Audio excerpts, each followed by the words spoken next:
آج کل ہوتا یہ ہے کہ انویسٹمنٹ کسی ایک شخص کی ہوتی ہے, کوئی شخص ہے وہ کہتا ہے جی پیسے آپ پکڑیں, مجھے آپ نے مہینے کی ایک فکس اماؤنٹ دینی ہے, چاہے آپ کو نقصان ہو رہا ہے یا فائدہ ہو رہا ہے. اب بتائیے شیخ, شرعاً یہ صورت جائز ہے پیسے کی؟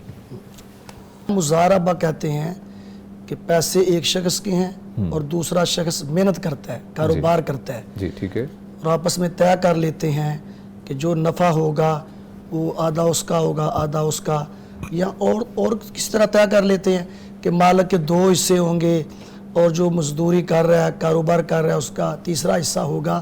یہ کب جائز ہے اور کب جائز نہیں, اس کی مختصر وضاحت کرتا ہوں.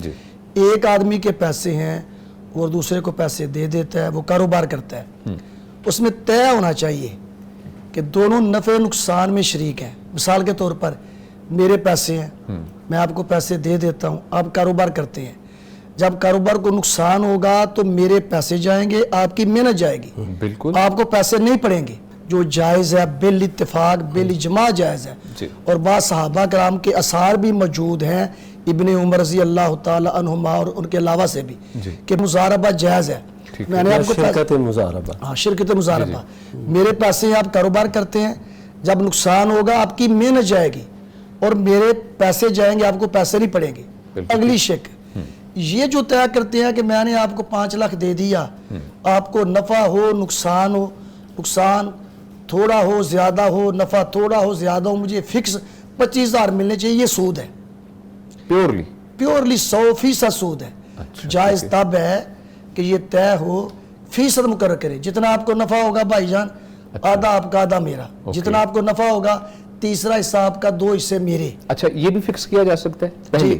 فیصد مقرر کرنا ہے. ٹھیک ہے, مطلب مثال کے طور پہ آپ کو لاکھ روپے نفع ہوتا ہے, جی بالکل, تو طے کر لیں گے 50,000 میرا 50 اس کا, یا جس کے پیسے ہیں اس کو 2 حصے مل جائیں گے 66,000, اور جو مزدوری کر رہا ہے اس کو 33,000. یہ جائز ہے کیونکہ اس میں جس قدر نفع ہوگا اس قدر وہ کمی بیشی ہوتی رہے گی.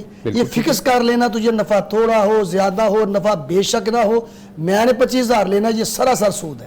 اور شیخ اگر یہ کہہ دیا جائے کہ نقصان میں بھی برابر کے شریک ہونا ہے, مطلب جتنے فیصد مقرر کر دیں گے اتنے نقصان میں بھی شرکت ہوگی, تو یہ جائز نہیں؟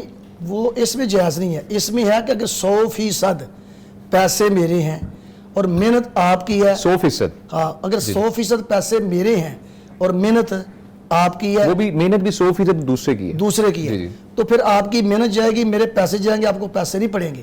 اور اگر آدھے پیسے آپ کے ہیں آدھے پیسے میرے ہیں تو پھر دونوں نقصان کے اندر شریک ہوں گے.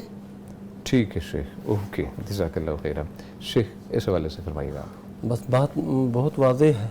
یہاں پر اشکال یعنی لوگوں کے ذہنوں میں یہی ہوتا ہے کہ مزاربت پر جب پیسے دیتے ہیں, نقصان جو عامل ہوتا ہے, جو محنت کرنے والا ہوتا ہے, اس پر بھی ڈالتے ہیں. ہاں جی, جو اصل سرمایہ وہ ڈوب جاتا ہے یا اس کے اندر کمی آ جاتی ہے, پھر وہ کہتے ہیں نقصان کے اندر بھی آپ میرے ساتھ شریک ہیں. وہ جو نقصان میں شریک ہے نا, وہ جو نفع ہے اس کے اندر وہ شریک ہوتا ہے.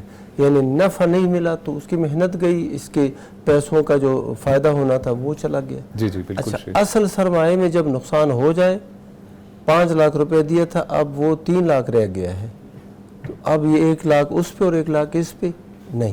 اچھا, یہ 2 لاکھ اس اصل سرمایہ والے کی چلے گئے, اس کی محنت آپ کے پیسے. ٹھیک ہے, جزاک اللہ شیخ.